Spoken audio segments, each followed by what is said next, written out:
otro nivel. Hablemos de otro nivel. Esta enseñanza que el día de hoy, o esto que voy a compartirles, no sé si es enseñanza, es más, espero ser claro, porque en ratos no ha sido tan claro todavía en mi mente el poder eh, aterrizar correctamente este pasaje. Y por alguna razón, espero que sea útil para usted, espero que sea algo que le haga reflexionar. A mí me trae por ahí con algunas cosas interesantes. En general, antes de entrar al pasaje, piensa, en general, déjame decirte, nuestra vida se satura de problemas. No quiero decir que sea todo, pero una gran cantidad de problemas en nuestra vida se resolvería con 3 cuidados. Cuidar lo que comes. No ahorita que ya estás en problema, sino desde antes. Cuidar lo que comes. Cuidar tus hábitos y deseos sexuales.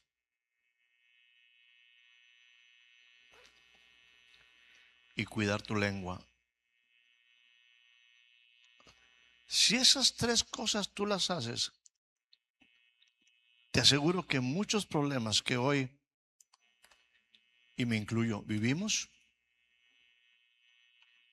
está relacionado con alguna cosa alrededor de eso. No buenos hábitos de comida, de alimentación, pasiones desordenadas o no hábitos correctos en el área sexual y no controlar nuestra lengua.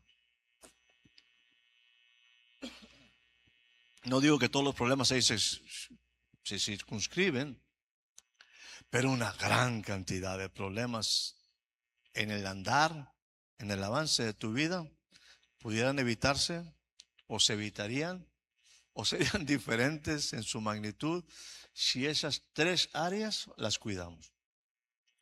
Por última vez, tu alimentación, tus hábitos y deseos sexuales y lo que hablamos. Cuidar la lengua. Ay, qué complicado. Pero no voy a hablar de eso. Hay un aspecto que quiero tratar el día de hoy, alrededor quizás de una actitud o algo que deberíamos de aprender alrededor de este pasaje. Y me voy directamente por cuestión de tiempo al versículo 25 del capítulo 10 del Evangelio según San Lucas. Lucas capítulo número 10, versículo 25.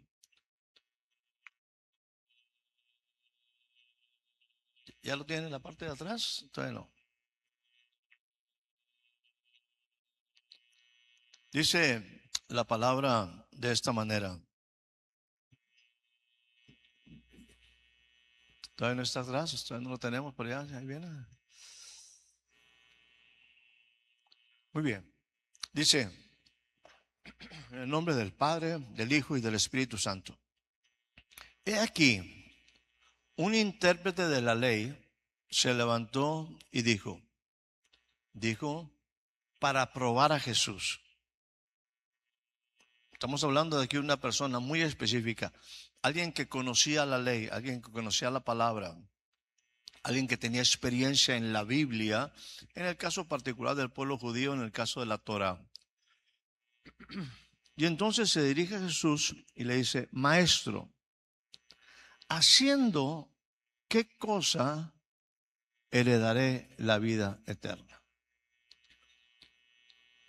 Permítame nada más ubicar un poquito esta pregunta en lo que le decía hace un rato respecto a cuántos de nosotros queremos ir a otro nivel en la vida.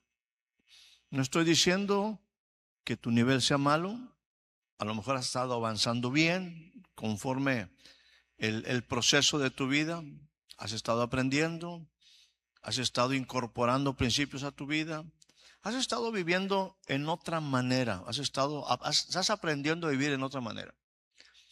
Pero obviamente a todos nos gustaría siempre ir a otro nivel. Nos gustaría ir a otra etapa o que algo nuevo apareciera en un buen sentido, no simplemente por caminar, sino algo más. Y este hombre tenía una pregunta muy particular, porque él tenía una vida, pero él sabía que había otra vida. Él tenía una vida, pero él sabía y entendía o alcanzaba a comprender que había otra vida que él podía heredar.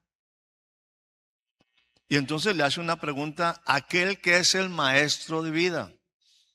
Acuérdese, si usted y yo queremos aprender matemáticas, utilice un libro de matemáticas. Si usted quiere aprender acerca de cuestiones médicas, utilice un libro o aprenda o métase a la universidad a estudiar acerca de la cuestión biológica, física, la anatomía.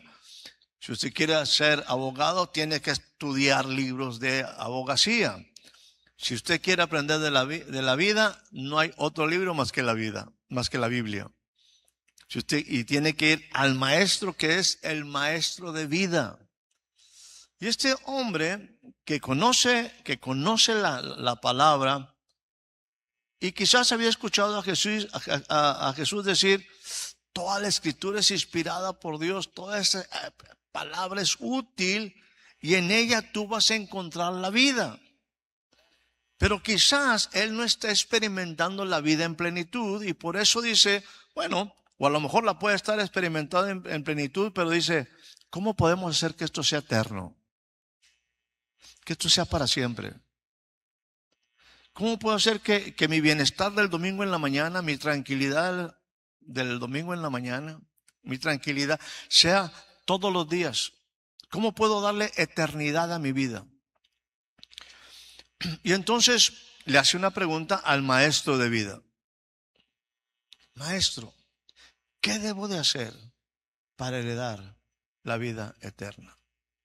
Lamentablemente en el corazón de este hombre estaba la intención de probar a Jesús si era el maestro de vida que él tanto, bueno, que no tanto proclamaba, pero que aparentemente impresionaba con su enseñanza llevándote a otro nivel. Y él trata de jugar con Jesús, jugar con Dios por ahí. Y le hace una pregunta con un tantiómetro por ahí. A ver si lo pesco en algo, a ver si me dice algo extraño, a ver qué me dice. Y bueno, aunque no es una cuestión común, pero se dice que nunca debe de contestarse una pregunta con otra pregunta, pero Jesús es un impresionante maestro de vida y sabe la intención del corazón de ese hombre. Y entonces le dice, hablándole a este intérprete de la ley, dice, bueno, él le dijo, muy sencillo, ¿tú aprendiste la Biblia? ¿Qué dice? ¿Qué dice la Biblia? ¿Qué dice la palabra? ¿Qué dice las enseñanzas acerca de eso que tú estás preguntando? No me preguntes a mí, tú eres un intérprete, tú ya estás caminando, tú ya estás aplicando, tú enseñas a otro, tú interpretas para otro lo que dice la ley. Bueno, dime primero, ¿qué dice la ley? ¿Y cómo lo estás leyendo? ¿Cómo lo estás leyendo? Viene a mi mente cosas que le he compartido a usted algunas veces o varias ocasiones. El Señor me decía, Héctor, tú cuando lees la palabra, cuando tú lees las escrituras, tú tienes un problema bien serio. Y digo, sí, Señor, pero a mí me gusta mucho leer. No, pero tienes un problema bien serio. Tú siempre lees la Biblia a tu favor. Dije, a ver, la primera vez que me lo dijo, me lo ha dicho varias ocasiones. Pues ya lo aprendí hace muchos años atrás. Dice, a ver, no entiendo qué me estás diciendo. Es que tú siempre lees la Biblia para tu beneficio. desde tu perspectiva, solamente, permítame ampliar, solamente lees y aplicas y te gusta escuchar lo que te conviene. Dije, a ver, como que no entiendo muy bien. Si no, no. A ver, me dice, ¿qué tienes marcado en tu Biblia? Y empecé a ver algunas marcas y todo eran las cosas bonitas. Todo eran las cosas promesas. Todo eran las cosas que me hacían sentir bien y que me hablaban bien y que me daban esperanza y que me daban diferentes cosas que me producían satisfacción. Pero por ejemplo, donde decía no, como que lo brincaba. No juzgarás. No, eso no es para mí, eso es para mi esposita. No darás falso testimonio, eso es para mi hermano. No, los no eran para mí, los no eran para otras personas. Y entonces en esa época el Señor me dice, deja tu Biblia y cómprate una nueva. Y léela completita. No la leas a tu favor. Desde esa época dejé de leer la Biblia.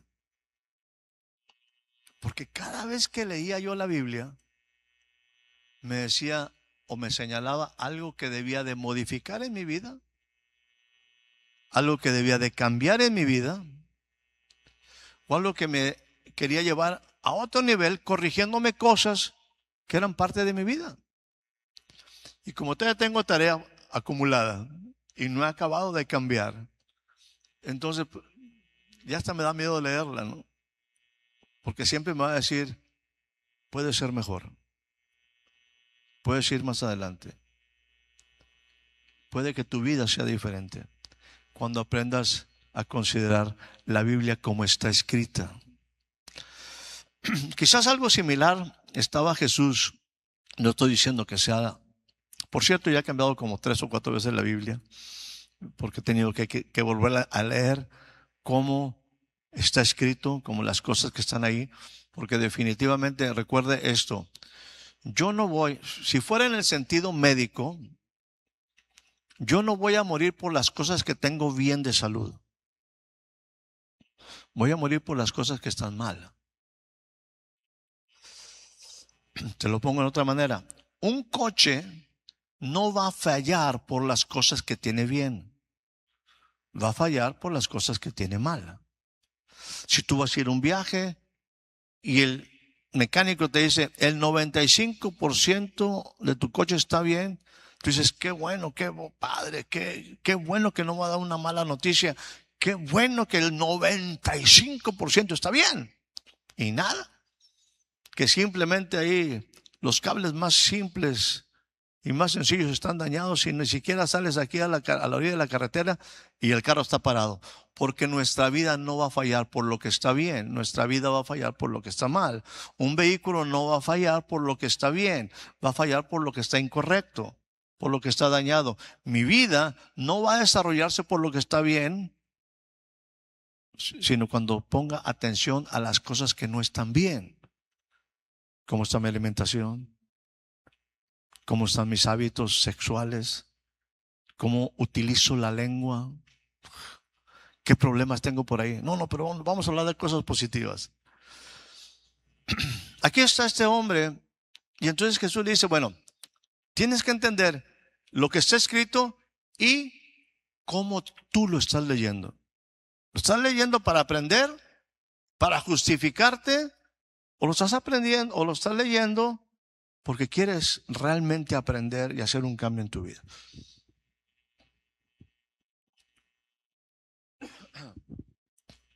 Respondiendo a aquel hombre a la pregunta que Jesús le hizo, ¿qué está escrito en la ley y cómo lo estás interpretando? ¿Cómo lo estás leyendo? ¿Cómo lo estás aplicando?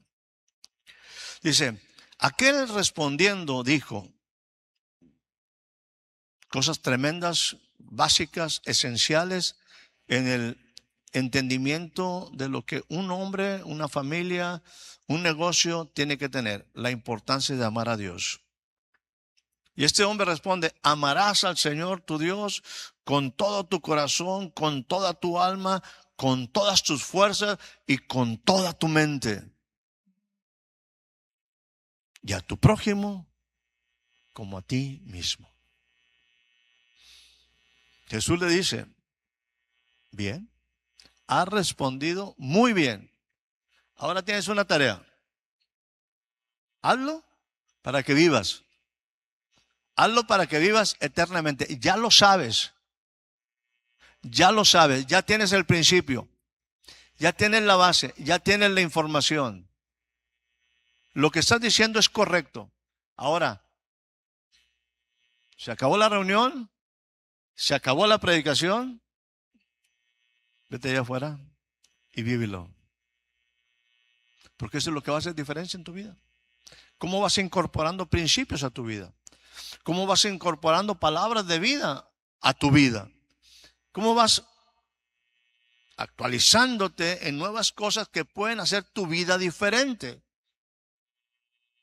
Tu respuesta es correcta. Entonces ya saqué 100, ¿no? Ahora tienes que ir a la práctica, al laboratorio que se llama vida diaria, vida cotidiana. Bueno, déjeme aquí hacer una separación. Amar a Dios es bien fácil. Aunque te pide que le ames al Señor con todo tu corazón, con toda tu alma, con toda tu mente, con todas tus fuerzas, amar a Dios es bien fácil. Pero viene una demanda un poquito superior, otro nivel. Y así como tú dices, así como tú sabes que hay que amar a Dios en ese nivel, el punto es que ames a tu prójimo como a ti mismo. Wow. Insisto, amar a Dios en esto que pide es bien fácil. Todos decimos amar a Dios. Yo soy bien amoroso con Dios. El otro punto es el que es complicado. El otro punto es complicado. Nadie me puede juzgar en cuanto a mi amor por Dios. Nadie me puede evaluar en cuanto a cuánto amo a Dios. El único que me puede decir si lo estoy amando en el nivel que Él espera, pues es Él. Pero ese es un asunto, permítame, entre Él y yo, entre yo y Él. Pero viene algo que es totalmente radical e insisto, son de estas cosas que te llevan a otro nivel. Y a tu prójimo como a ti mismo. Y este cuate, experto en la ley, era un Héctor Rocha. Luego sacando ahí alguna excusa o alguna manera de continuar la plática para protegerme o para hacerme como que no entendí. Pero él, queriendo que justificarse a sí mismo, porque algunas veces también leemos la palabra solamente para justificarme a mí mismo. No para ver lo que la palabra me está señalando, no que la palabra me está indicando, no lo que la palabra me está enseñando para corregir, para instruirme en justicia, sino la leo a mi conveniencia. Que no me haga mucho daño. ¿Dónde está la promesa? ¿Dónde están las cosas bonitas? ¿Dónde está que me va a ayudar? ¿Dónde para ponerle esta fecha? Color fuerte, intenso, en rojo por ahí. Pero luego viene la otra parte, el otro nivel. No solamente es importante amar a Dios con todo, tan sinceramente, tan profundamente.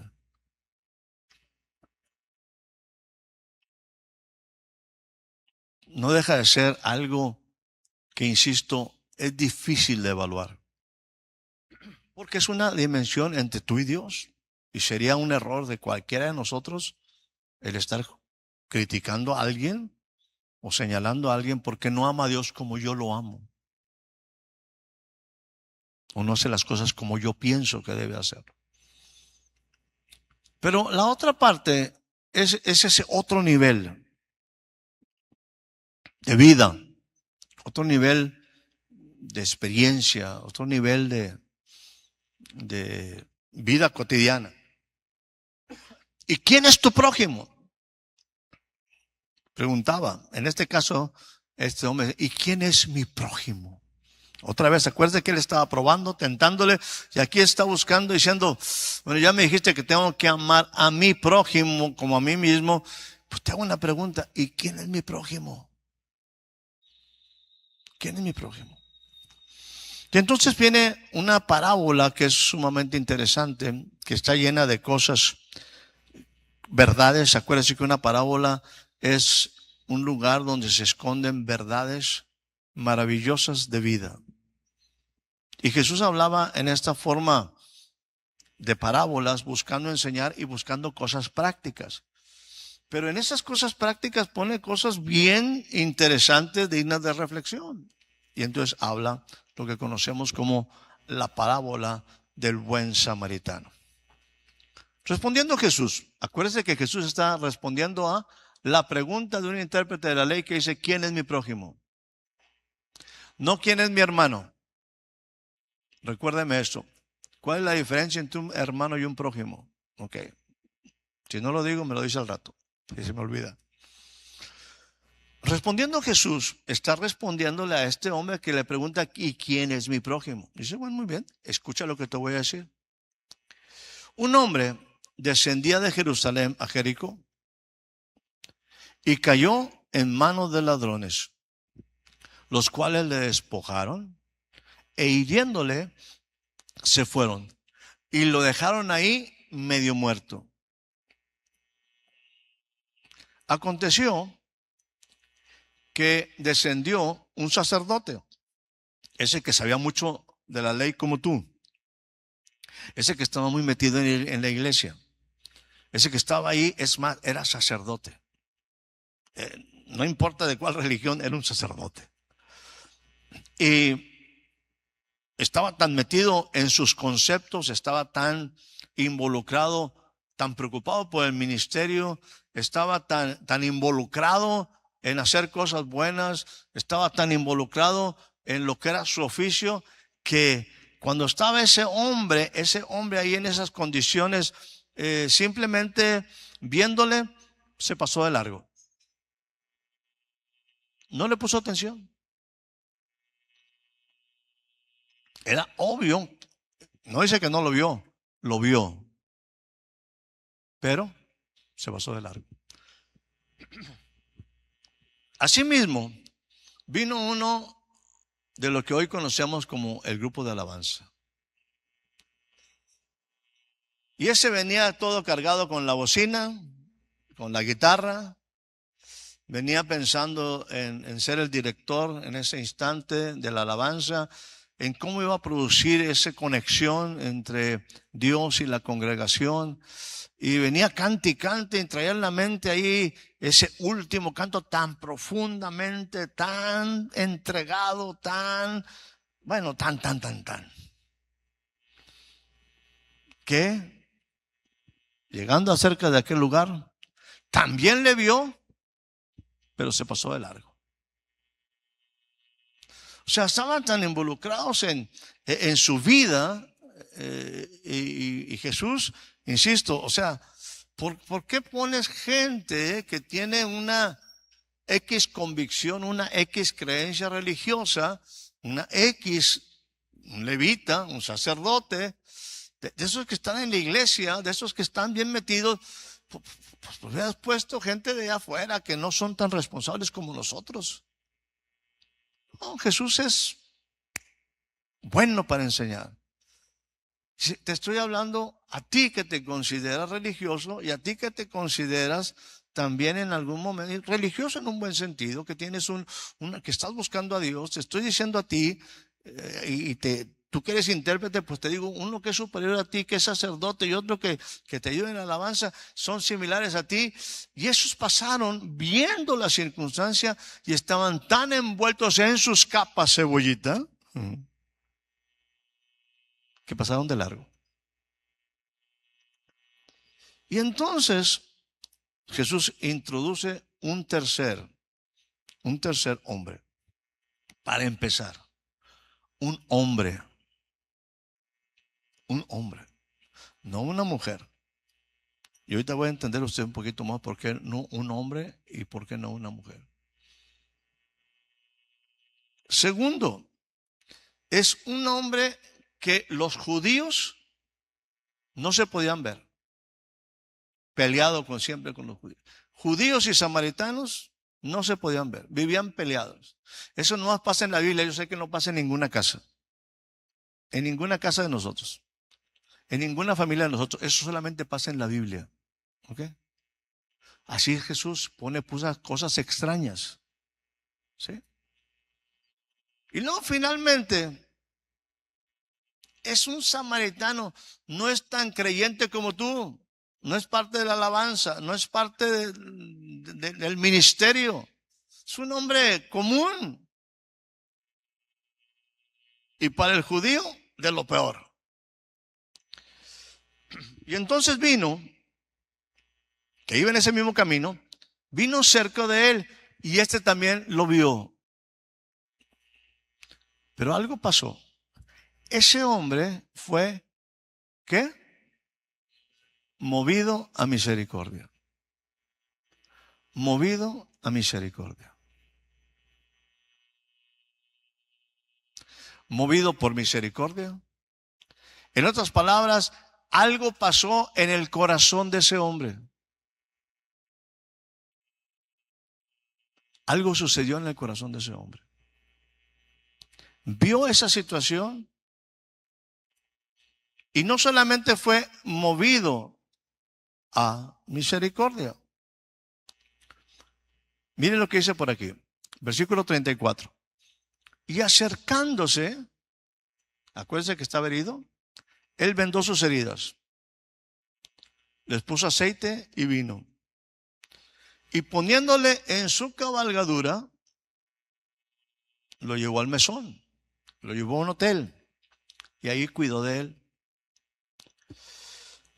Otro día, él personalmente cuidó de él. Otro día al partir, sacó dinero, sacó la tarjeta de crédito, dijo, aquí te dejo la tarjeta.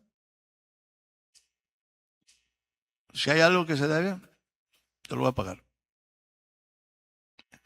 Los levitas y los sacerdotes no traían dinero. Yo creo que por eso se pasaron. Este hombre sí tenía dinero. Y habla con el hombre por ahí, mesonero, y le dice, cuídamelo. Y todo lo que gastes de más, me lo pasas a mi cuenta. Aquí está mi tarjeta, aquí está me llamas, aquí está mi teléfono. Yo lo voy a pagar. Cuando regrese. Y luego viene una pregunta de Jesús. A ti que eres bien abusadillo, intérprete de la ley. Te hago una pregunta.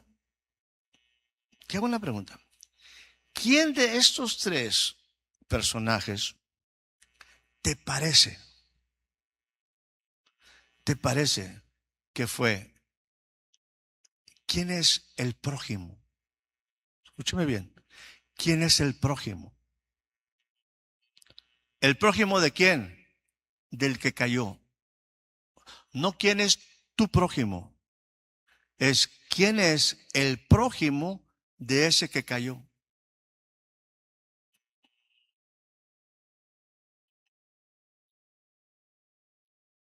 Entonces vayamos a resolver quién es el prójimo primero.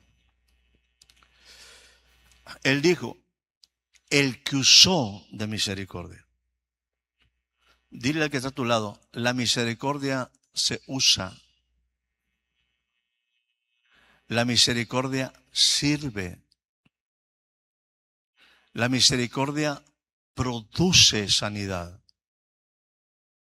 La misericordia tiene un efecto en alguien que la necesita.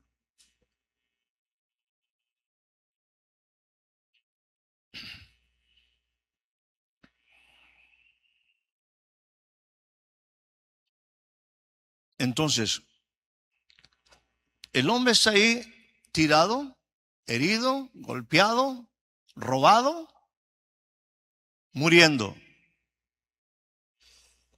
Dejemos al levita y dejemos al sacerdote. Y está ahí un samaritano, un hombre. Y la pregunta es, de este que cayó, ¿quién es el prójimo? El que usó misericordia. Mi prójimo, en primer nivel, mi prójimo es quien me muestra misericordia a mí. Escúchame bien lo que estoy diciendo. Ahorita se la voy a voltear, tranquilito. Este hombre que está ahí, Jesús le hace una pregunta.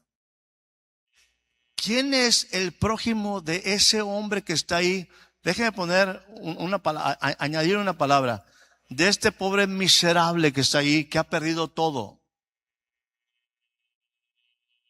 que está a punto de morir. ¿Quién es el prójimo de ese miserable? El prójimo es, según la palabra, el que usó de misericordia para con él. ¿Dónde? El samaritano, ¿sí? El que usó misericordia. ¿Quién es un prójimo? Aquel que sabe usar la misericordia. ¿Quién es un prójimo? Aquel que tiene sensibilidad a un problema. ¿Quién es el prójimo? Es aquel que es misericordioso. Dejemos hacer aquí un trabalengua. ¿Quién es misericordioso para un miserable? Si usted en un momento ve la Biblia y ve algunas cuestiones ahí, yo no soy muy metido en andar ahí con las cuestiones ahí, vamos a decir, etimológicas, pero hay una relación bien fuerte entre la palabra misericordia y miserable. Tiene la misma raíz. Y a lo mejor yo lo pondría de esta manera: o yo soy un miserable o yo soy un misericordioso. Ahora, ¿qué necesita un miserable?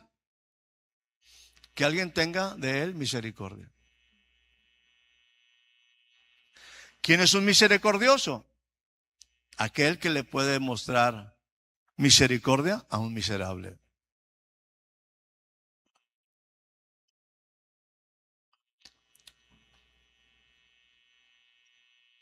Jesús, la palabra nos dice lo siguiente: sed pues ustedes misericordiosos, ¿como quién?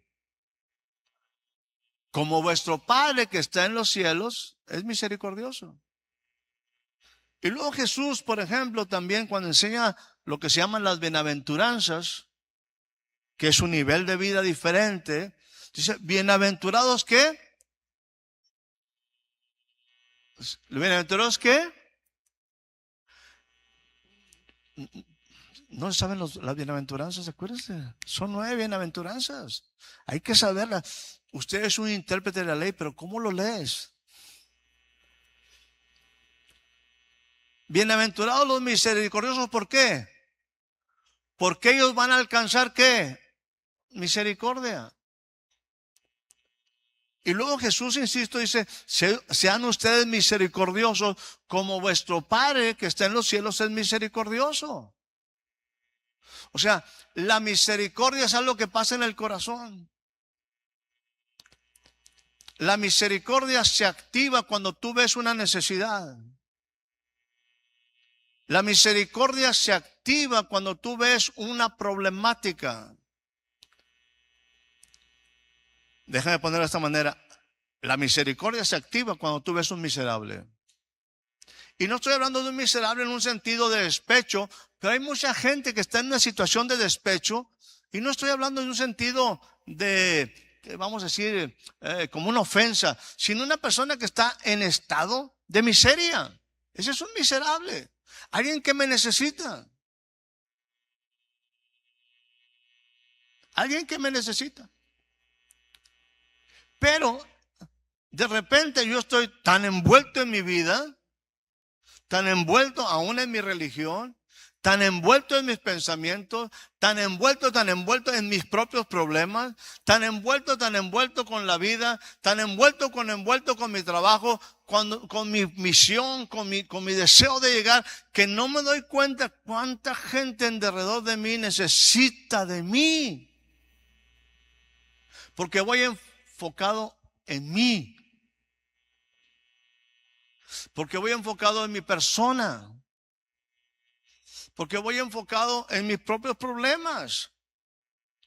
Porque estoy enfocado en el desarrollo propio de mi vida. Y no me doy cuenta que aquí hay una persona que se fue a un extremo, pero está en un punto donde está a punto de morir, golpeado, herido, tirado en el camino y nadie pasa. Perdón, todos los que pasan, nadie le pone atención, aunque lo vea. Y de repente pasa ese que me cae mal. Ese que no es tan religioso, que no va yo en mi casa como yo. Ese samaritano. Ese hombre, vea nada más. Con sus creencias raras. Sí, pero trae cabalgadura y trae lana. Y ese hombre, sí, vio al que tú viste. Pero ¿sabes un detalle? La diferencia en ese hombre es que algo pasó en su corazón. Esa miseria, ese miserable, ese hombre que tú no conoces, esa persona que es totalmente fuera hasta de tu familia, no hizo ningún efecto en tu corazón.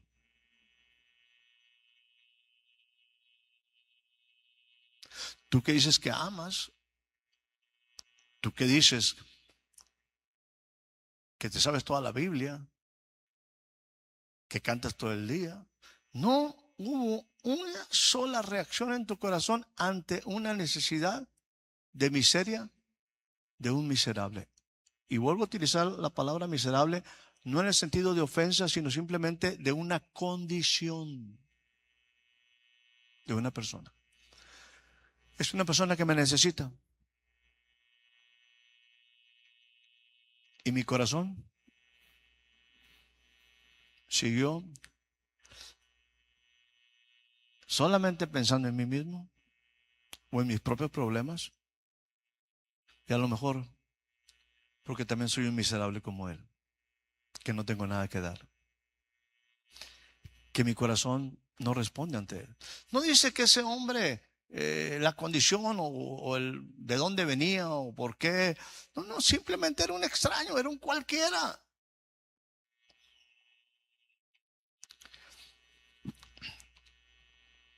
¿Quién es el prójimo del miserable? ¿Quién es el prójimo de ese hombre en estado de miseria? El que recibió algo de aquel que usó misericordia.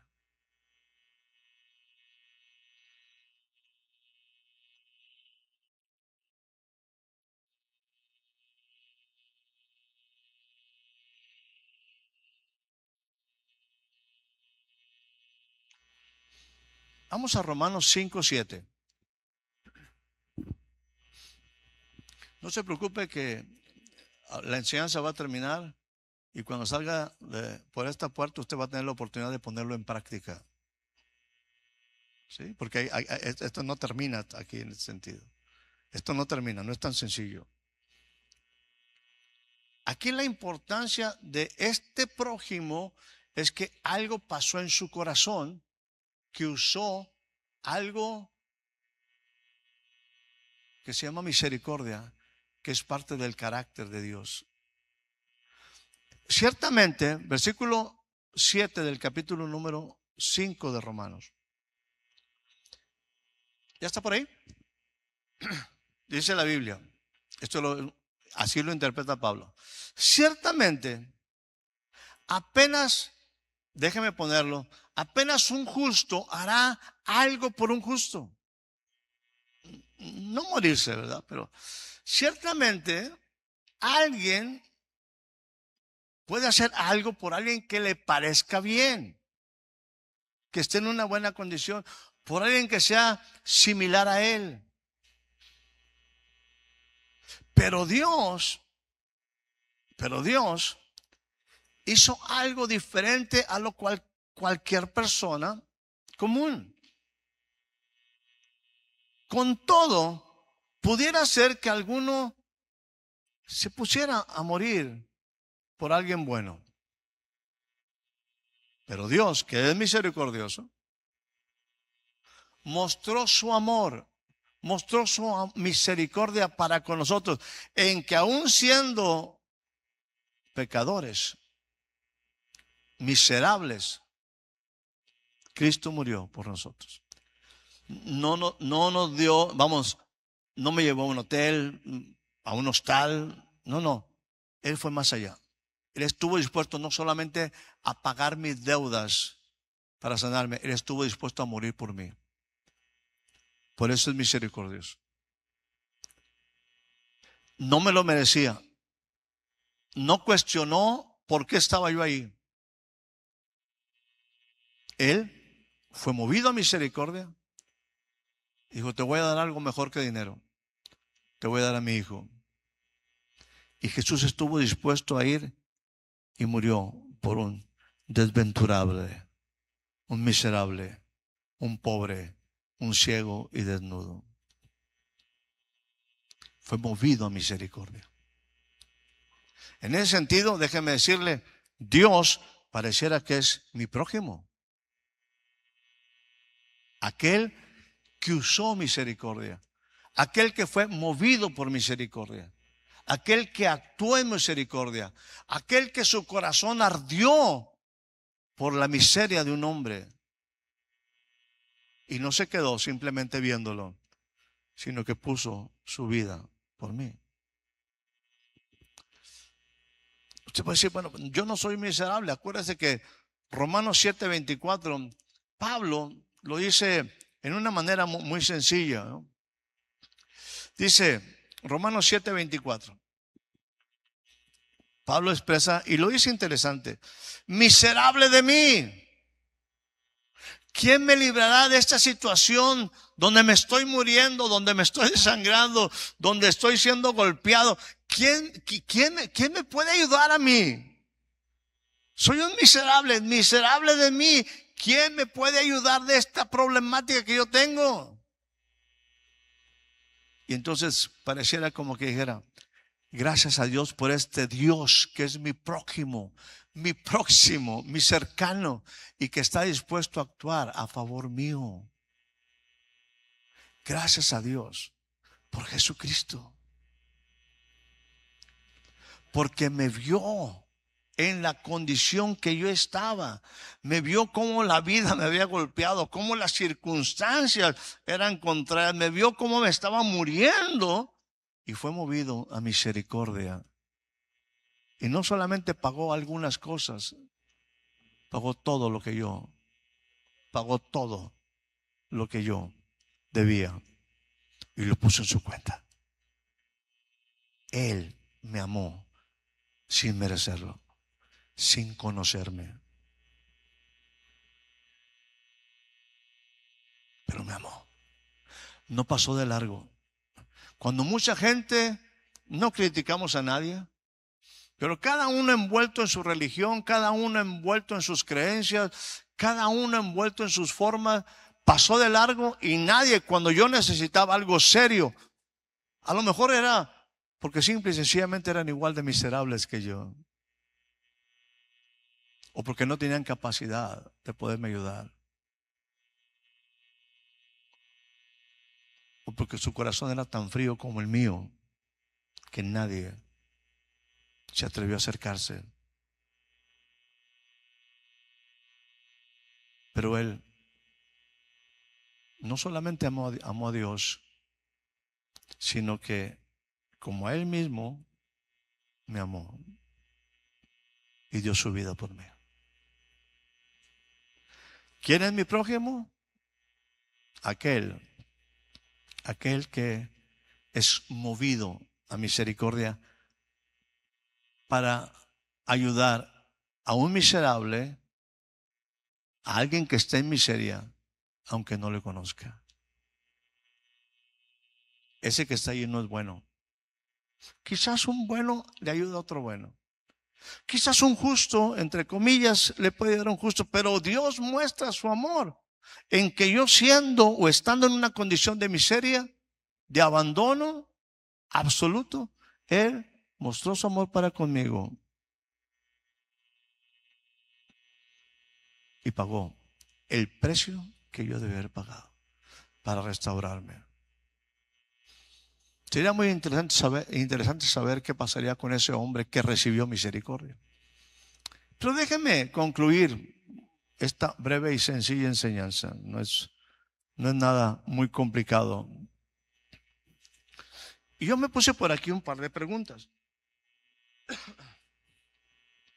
Puse por aquí primero algunas observaciones. Concluyendo un poquito, el prójimo es cualquiera que, fíjese, cualquiera, siendo muy particular, el samaritano, pero cualquiera, hasta el que yo menos pienso, pero que su corazón es movido a misericordia. Y que porque su corazón latió por misericordia por un miserable, actúa a mi favor o a favor de aquella persona, le ayuda, lo levanta y lo ama sin interés. O sea, el prójimo, o lo pondría, si lo aplico a mí, mi prójimo es aquel que en un momento actúa conmigo con misericordia, actúa a mi favor para ayudarme, me levanta y me ama sin interés. Ese es mi prójimo. Usando la tipología, usando el contexto del buen samaritano. ¿Quién es el prójimo de ese hombre que cayó? El samaritano. El que usó misericordia. Entonces, mi prójimo, yo lo pondría bien fácil. Mi prójimo es aquel que actúa con misericordia conmigo.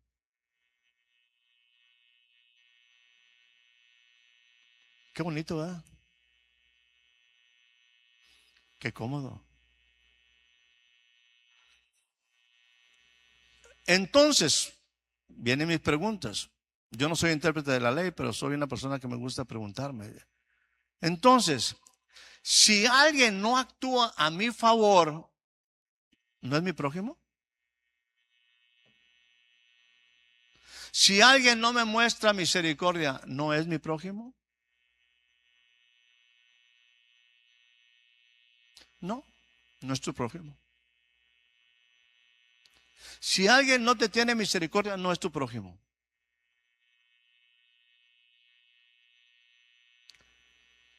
Pero déjame decirte, pero ahí no acaba la historia. Pero ese, a ver si no entramos en un trabalengua. Pero ese miserable que no actúa a tu favor, que no es tu prójimo, necesita que tú tengas misericordia de él.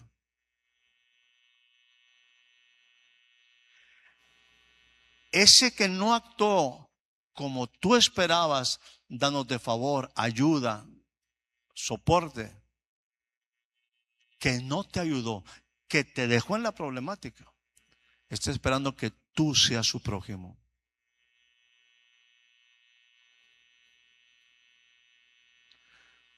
Porque él tiene la misma problemática que tú. Él necesita que alguien, recibir la misericordia de alguien. Lo que estoy diciendo es que tú no tienes por qué juzgar a alguien que no te da favor, que no te ayuda, que no te sostiene. Que no tienes que tú estar en contra de esa persona y pelearte con esa persona.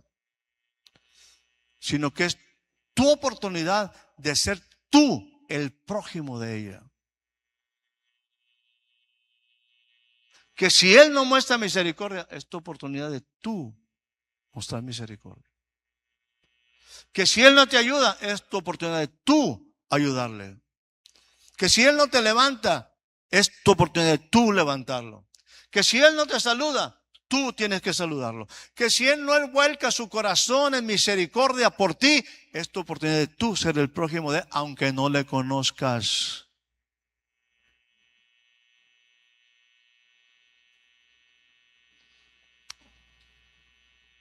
Yo sé que no hay preguntas,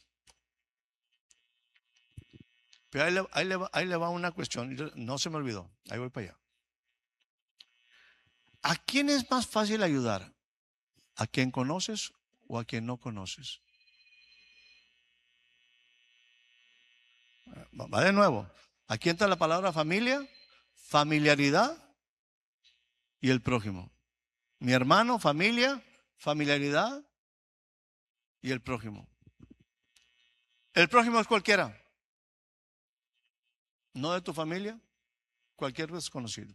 Pero ¿a quién es más fácil ayudar? ¿A la familia o al prójimo? Es más fácil ayudar al prójimo. ¿Sabes por qué? Porque no lo conoces. Alguno diría lo siguiente.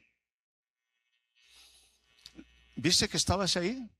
Oye, es tu familiar, pero se lo merece. Está ahí, en esa condición, porque algo hizo. Yo lo conozco. Yo lo vi. Yo sé cómo está su corazón.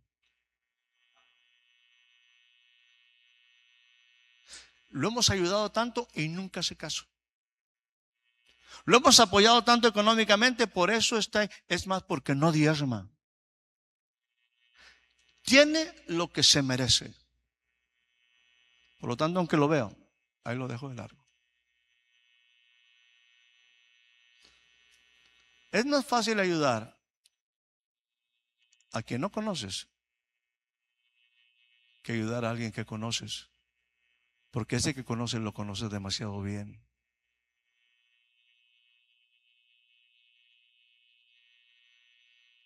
En cierta manera, está ahí porque tiene el resultado de lo que sembró.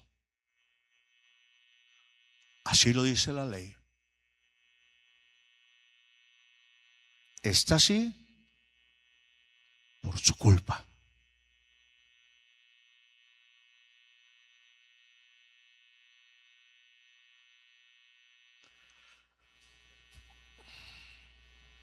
No es sencillo. No es sencillo. No puedo ser el prójimo de Él porque supieras todo lo que me ha hecho. No puedo mostrarle misericordia a Él, no puedo tener compasión de ella, porque si vieras todo lo que ha hablado de mí.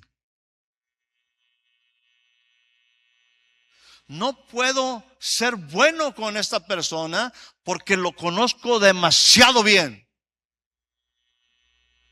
No merece mi corazón.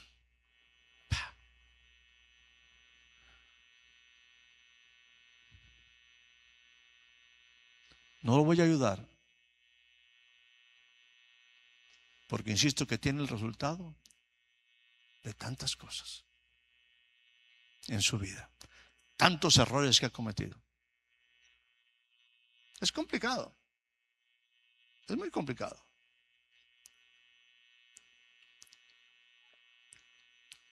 Pero déjame decirte una cosa. El Padre a mí me amó y me conocía muy bien. Y no solamente me conocía muy bien, me sigue conociendo.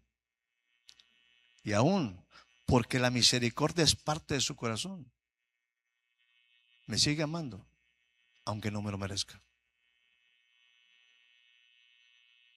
¿Alguien puede decir conmigo amén? No es porque sea perfecto. No es porque sea un santo, no es porque sea sacerdote, no es porque sea levita, no es porque sea principal, no es porque tenga economía, es porque mi condición de miserable delante de Dios es constante. Como lo dice Apocalipsis, por ahí lo hemos repetido y yo lo sigo repitiendo en muchas ocasiones.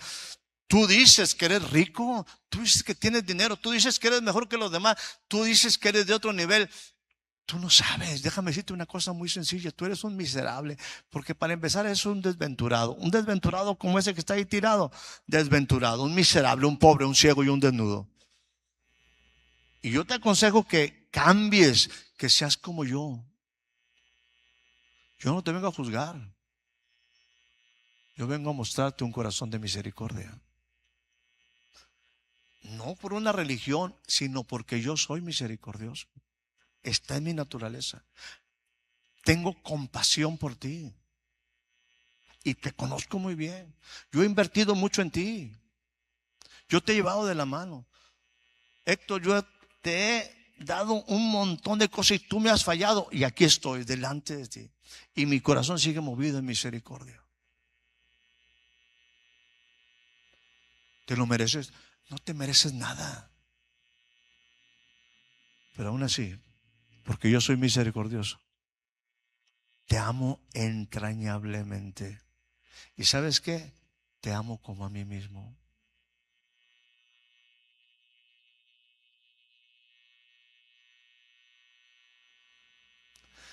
Pero porque tu corazón no arrepentido, no consciente de otro nivel, tú sigues juzgando en la misma manera en tu posición religiosa, en tu adoctrinamiento y en tus formas de pensar tradicionales. Y no eres sensible, no eres movido a misericordia para ser el prójimo, alguien que levante, que ayude a una persona que necesita porque tienes demasiados estigmas, porque tienes demasiados conceptos, autoconceptos que te hacen daño. Y el problema es que estás caminando en una forma egoísta, sin una conciencia de los que están a tu lado.